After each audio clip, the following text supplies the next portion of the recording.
Wisconsin Broadcasters Association Hall of Famer Bob Berry ruled Milwaukee's airwaves in the 60s and 70s. He spoke with countless musicians and celebrities over the years.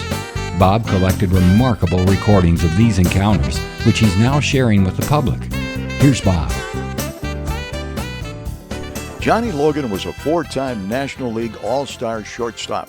He was Milwaukee's shortstop for 14 straight years, beginning in 1948 with the American Association Brewers through 1961 with the Braves. In Busch Stadium on May 10, 1957, number 23 had a walk, 2 singles, a double, a home run, and 5 RBI as the Braves whipped the Cardinals 10-5. Johnny was the founder and president of the Milwaukee Braves Historical Association.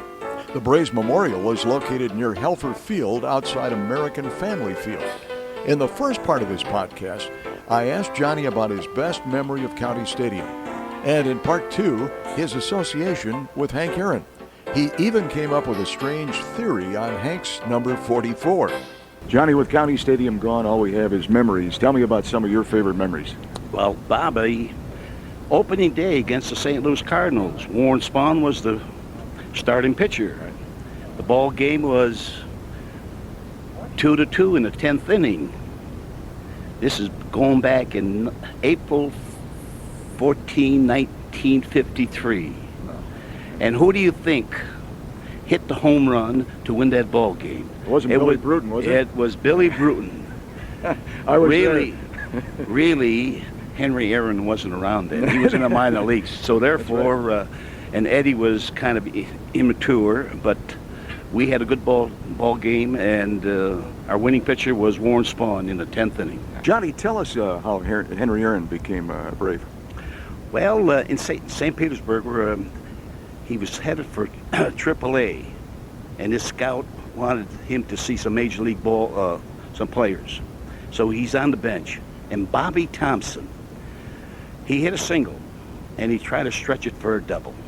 And what happened is he slid in and broke his ankle. And there was a lot of confusion, and we carried Bobby off the field. And Charlie Grimm went into the dugout, and he saw Henry Aaron, and he said, "Henry, right field." And do you know, during that next that ball game, he hit 2 home runs, and he was a tremendous addition to our Milwaukee Braves. John, how many years did you play ball with Hank Aaron? Bobby, I played, let's put it this way, he played with me, Bob. Now, I was in Boston 1951 and 52.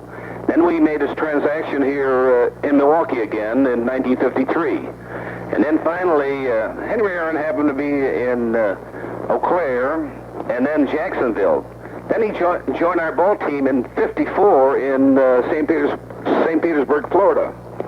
See, that's when Bobby Thompson broke his ankle in St. Petersburg, Florida, in an exhibition ball game.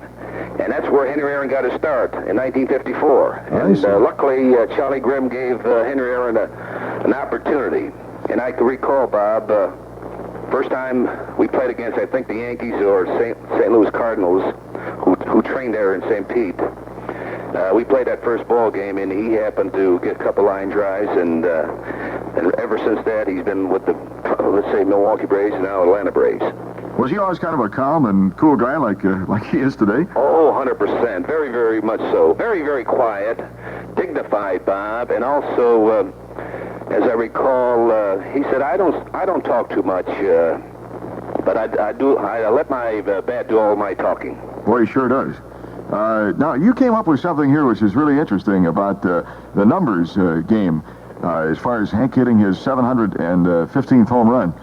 See, Bob, when I'm working at Slits, I don't have much to do, you know? Oh, don't say that. They're listening, John. Okay, so in the meantime, I happen to sit down and do a little thinking, you know?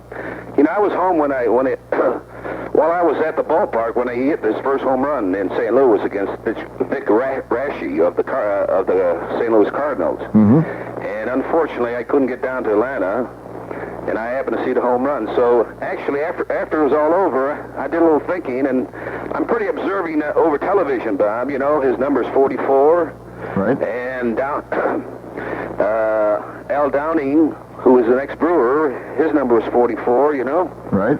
And then from there on, I thought about the month, And it was a 4th month, Bob, and then from there on, it was a 4th inning, and by the time you looked around, I did a little adding and subtracting in regards to, let's say, 7:15, you know, you figure it's 13 plus 13, you add both of them, and so you come up with a 4 again. So I figure Henry's number is, let's say, a 4. I guess, yeah, all kinds of 4s came up. Wasn't it the umpire's number, I guess, was 4, huh? Yeah. See, they're named 1, 2, 3, and 4, and actually this umpire number is 4 too, Bob. That's really wild. Ex-ball players get excited, Bob, and especially it took real interest when Henry comes up, you know. Especially being a friend of his, I'm sure. Yeah. Tremendous friend, and I was very, very happy. And I imagine you've seen the papers that he's getting all these telegrams. Right. See, Bob, I don't send telegrams to Henry. I just send him these clippings. See, I get the Milwaukee Sentinel and I get the Journal, and then finally I get the Chicago Tribune. And in general, within the last week or 2 or 3, I was sending him his clippings and pictures, you know. That's really nice. You know, this guy must have... He's a tremendous guy, and like everybody's saying, that did he break Babe Ruth's record? Well, like Henry said, he didn't break Babe Ruth's record. All he did was add himself to Babe Ruth, see? So actually, it's a different situation. Babe Ruth will never be forgotten. Now Henry wants to say he doesn't want to be forgotten, right, especially in this modern age. That's right. Okay, Johnny, thank you very much. All right, Robert. Talk to you again soon. Yeah, you too. Okay, buddy. Bye-bye. Bob Berry. Thank you for listening to Bob Berry's Unearthed Interviews. Be sure to subscribe and rate our podcast on iTunes or wherever you find your podcasts. You can find all the episodes at WisconsinBroadcastingMuseum.org. Check out Bob Berry's book, Rock and Roll Radio Milwaukee. Book sale proceeds support Angels Kids Fund and Donate Life Wisconsin. The preceding program was made possible by a generous contribution from Terry Vaughn.